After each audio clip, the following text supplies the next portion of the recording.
നേരത്തെ നമ്മൾ പരിചയപ്പെടുത്ത ഫ്രോ കേട്ടോ, നമ്മുടെ റിയൽ വാറിൻ്റെ സ്കൂബി എന്ന് പറഞ്ഞ കേട്ടോ. അത് 6 ഗ്രാം വെയിറ്റും അതുപോലെ 5 സെൻറ്റിമീറ്റർ ലെങ്ത്തുമാണ് ഫ്രോ വന്നേക്കുന്നത്. നല്ല അടിപൊളി VMCയുടെ ഹുക്കാണെങ്കിൽ വന്നേക്കുന്നത്. നല്ല ഷാർപ്പ് ബാർബും വന്നിട്ടുണ്ട്. അതുപോലെ നല്ല ക്വാളിറ്റിയുള്ള ഒരു സ്പ്ലിറ്ററിങ്ങും ഒരു സിവിലും ഒരു സ്പിന്നറും വന്നിട്ടുണ്ട്. പിന്നെ ഫ്രണ്ട് പോർഷൻ എന്തായാലും ഒരു സാധാരണ പോർഷനല്ല, നല്ല ഹുക്ക് പ്രഷൊക്കെ പക്ക ഹുക്ക് പ്രഷറാണ്. പിന്നെ നമുക്ക് എന്തായാലും ഇതിൻ്റെ പ്രത്യേകത നമ്മൾ കാസ്റ്റ് ചെയ്ത് നമ്മൾ വലിക്കുമ്പോൾ കറക്റ്റ് നേരെ പൊടിമീൻ വെള്ളത്തിലൂടെ വന്ന പോലെ വേണം. അപ്പോൾ എന്തായാലും മീൻ കൂടുതൽ സ്ട്രൈക്ക് ചെയ്യാൻ ചാൻസ് കൂടുതലാണ്. പിന്നെ വേറെ പ്രത്യേകിച്ച് എടുത്ത് പറയാനല്ലോ പൊളിയായിട്ടാണത്. മീൻ കിടപ്പുണ്ടായിരുന്നു.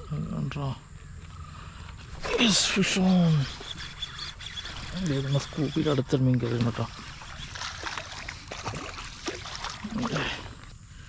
നല്ല രീതിയിൽ ഹുക്കായിരുന്നു കേട്ടോ.